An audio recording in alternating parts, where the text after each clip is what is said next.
What's going on? So, how do you feel about where you have bad weather and a pandemic?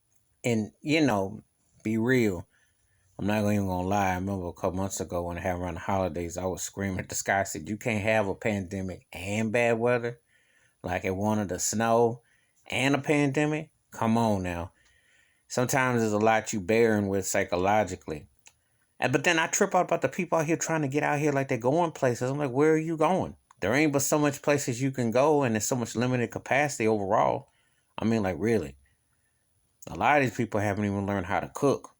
So they still hitting these restaurants, go for drive-throughs or takeout or something. And I'm like, sooner or later, you're going to have to learn how to be self-sufficient because pandemic, if we had a real lockdown like they should, like they did in other countries, you'd have to figure out how to take care of yourself the right way, you know. And it really shows how a pandemic and bad weather, you start to look at your options. What would you do? Where would you go? How would you finagle all that? Can you psychologically finagle all that?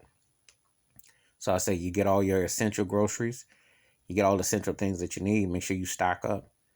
You know, they even though they talking about the vaccines all around all that, you still gonna have to wait 3 to 6 months before you get most of the population hit if they choose to do it. So that means load up your toilet paper, load up your hand sanitizer, load up your items, and be straight.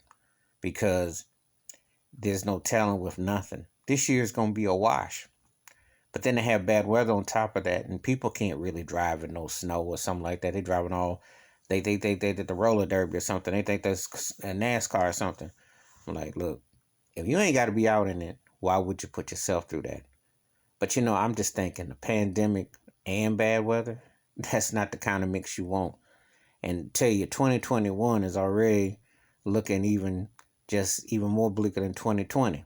And we didn't see 2020 coming all the way through like it did. So anyway, but give me your thoughts and takes. The pandemic and bad weather. Talk about a combination that, mm. But anyway, please share your thoughts, your takes, or welcome comments and thoughts. Please hit that like, subscribe. I do respond. Wash your hands, keep your mind clear, watch out for one another, and this is not the kind of combination you really want. I'm out.